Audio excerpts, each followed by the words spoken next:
प्रिय छात्र छात्राओं, सुप्रभात। आज हम लोग भाषा विकास के संबंध में चर्चा करेंगे कि बालक का भाषा विकास कैसे होता है। जब बच्चे का जन्म होता है तो सबसे बड़ी मजबूरी बालक के सामने यही होती है कि वो अपने आवश्यकताओं को, अपने विचारों को, अपनी पीड़ा को अपने परिजनों से, अपने माता पिता से, अपने सगे संबंधियों से बोलकर नहीं अभिव्यक्त कर पाता है। ये उसकी सबसे बड़ी मजबूरी होती है, क्योंकि उस समय उसका भाषा विकास नहीं हुआ रहता है। भाषा है क्या, पहले इस पर चर्चा करते हैं कि भाषा संस्कृत की भाष धातु से बना एक शब्द है जिसका अर्थ होता है बोलना। यानी बोलने की कला या बोलना ही भाषा है। अतः जो बोला जाए उसे ही भाषा कहते हैं। किंतु आधुनिक समय में अगर हम देखें तो भाषा को व्यापक अर्थ में लिया गया है। अतः बोलने के माध्यम को या बोलने या लिखी जाने वाले वाणी के साथ साथ किसी भी अन्य प्रकार की अभिव्यक्ति, यानी जो बोलकर या लिखकर अभिव्यक्त करते हैं या अन्य प्रकार की भी कोई भी अभिव्यक्ति है, सामने संकेतक है, सांकेतिक रूप से कर सकते हैं, तो अन्य प्रकार से अभिव्यक्त की जाने वाली अभिव्यक्ति के माध्यम को भाषा के व्यापक संप्रत्यय के रूप में समाहित किया गया है। अगर हम देखें वास्तव में तो भाषा की प्रकृति निश्चय ही भाषा पहले बोली गई होगी और फिर बाद में लिखी गई होगी, अगर कल्पना करें तो ये जो वेबस्टर एक हैं, साइकोलॉजिस्ट हैं, उन्होंने कहा है कि भाषा भाव या विचार को अभिव्यक्त करने या संचारित करने का मौखिक अथवा अन्य कोई साधन है जिससे हम अपने भाव को, अपने विचारों को अभिव्यक्त कर सकते हैं। क्योंकि हम इस बात को जान रहे हैं कि भाषा प्राणी के भावों को अभिव्यक्त करने का माध्यम है। हम अपनी अभिव्यक्ति कैसे करें? भाषा के माध्यम से बालक बालिकाएं या कोई भी अपनी अभिव्यक्ति को दूसरों तक पहुंचाता है, अपनी विचारधारा को। क्योंकि मनुष्य एक सामाजिक प्राणी है और समाज में रहने के कारण हमें अपने विचारों को दूसरों तक पहुंचाने और दूसरों के विचारों को स्वयं ग्रहण करने के लिए किसी न किसी माध्यम की आवश्यकता होती है।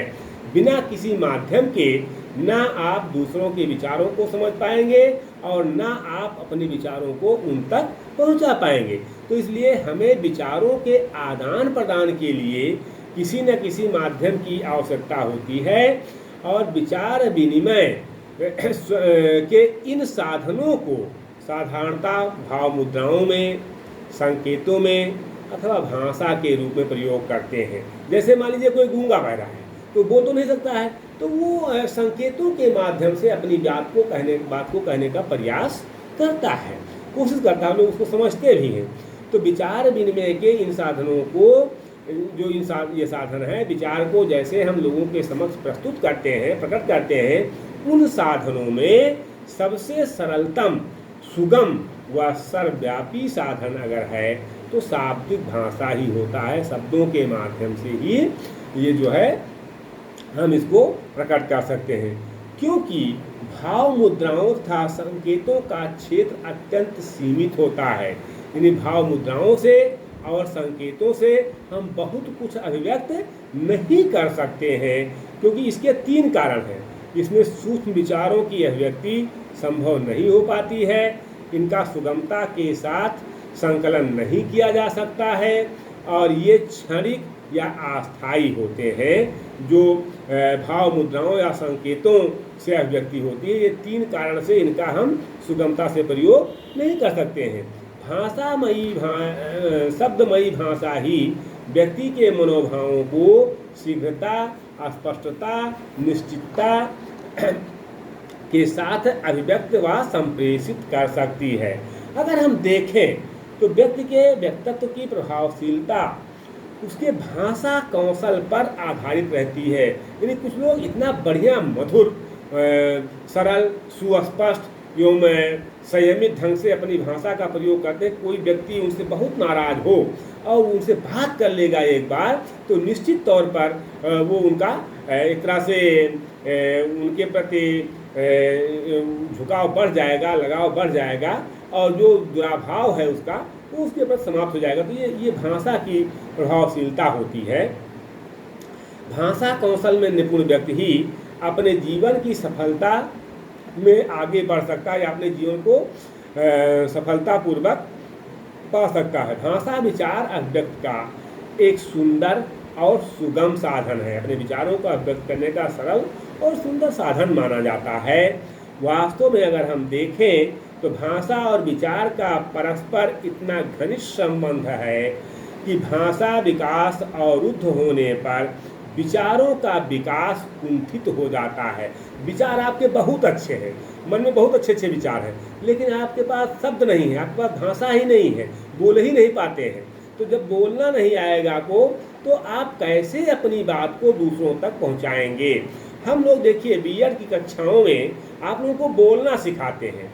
10 लोग, 20 लोग, 50 लोग, 100 लोग, 200 लोग, 500 लोगों के बीच में आप माइक पर खड़े हो जाइए, स्पष्ट रूप में अपनी बात को स्पष्ट तरीके से कहें। लेकिन वो आप तब कह पाएंगे जब आपका कॉन्फिडेंस लेवल अच्छा होगा। और कॉन्फिडेंस कब आएगा? कॉन्फिडेंस तब आता है जब आपके पास शब्द भंडार अधिक होंगे, आप हार्ड वर्क करेंगे, कठिन मेहनत करेंगे, कठिन परिश्रम करेंगे, और आपके पास शब्द भंडार आपका बढ़ेगा।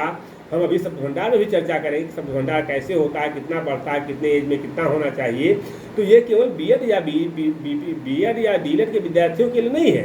भाषा विकास तो हर व्यक्ति को जानना चाहिए कि उसके घर में बच्चे हैं तो भाषा विकास कैसे हो रहा है। अगर उसका भाषा विकास अवरुद्ध है तो निश्चित तौर पर बच्चा आगे चल करके उसकी विचारधारा कुंठित हो जाएगी।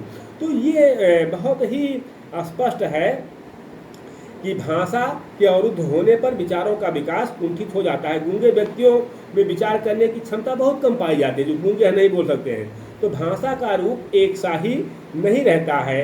सभी देशों, प्रांतों, समुदायों व परिवारों में एक सी भाषा का प्रचलन नहीं होता, वरन अनेक भाषाएं प्रचलित होती हैं। सामान्यतः 6 प्रकार की भाषाओं की चर्चा की जाती है: मातृभाषा, क्षेत्रीय भाषा, राष्ट्रभाषा, प्राचीन भाषा, विदेशी भाषा या राजभाषा तथा अंतर्राष्ट्रीय भाषा। अब स्वाभाविक विकास को अगर आप देखें कि स्वाभाविक विकास के लिए प्रायः मातृभाषा का विकास होता है। यानी बालक का अगर सर्वांगीण विकास आप करना चाहते हैं तो उसे मातृभाषा में शिक्षा दिया जाना चाहिए।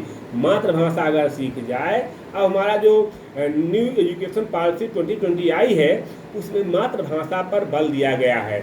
आज हम अंग्रेजी के पीछे पड़े हुए हैं।